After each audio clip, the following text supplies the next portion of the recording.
So my cringe story is working with lenders who don't know the difference between VA guidelines and their stupid overlays. I'm here with one of the most well-known VA lenders here in San Antonio, Texas. He's done thousands of VA loans.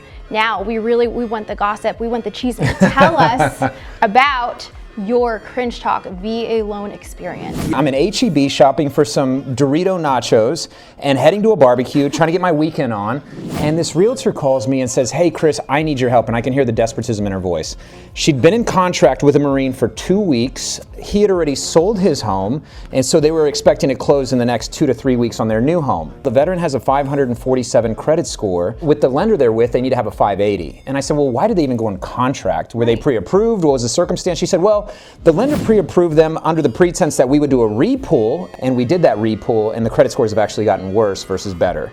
So yeah, now we can't close. I called the Marine. It turns out that the wife had to quit her job to make sure that he went to his chemo appointments because he was a Marine that got cancer while serving in the Marine Corps. Man. The chemo did so much damage to his bones that he had to go through a hyperbaric chamber process to restore the brittleness of his bones. So wife is out of work for a while, gets behind on some bills. Long story short, we call the VA. I tell him, hey, I got a 547 credit score coming down the pipeline.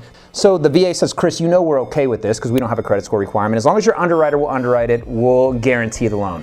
17 days later, we get to closing. There wasn't a dry eye in the room, right? Because at the end of the day, this is a guarantee that we have earned by serving our country. Just to have some 23-year-old lender in Podunk, wherever, not know their guidelines and tell them they're not qualified, and even put them in contract when they should have never even been in contract with that lender. That happens a lot, you guys. That's why it's very important to get yourself with a lender that understands the VA loan and the VA guidelines. Not only that, but to work with a realtor that knows where to send you, like a realtor like myself, military relocation specialist.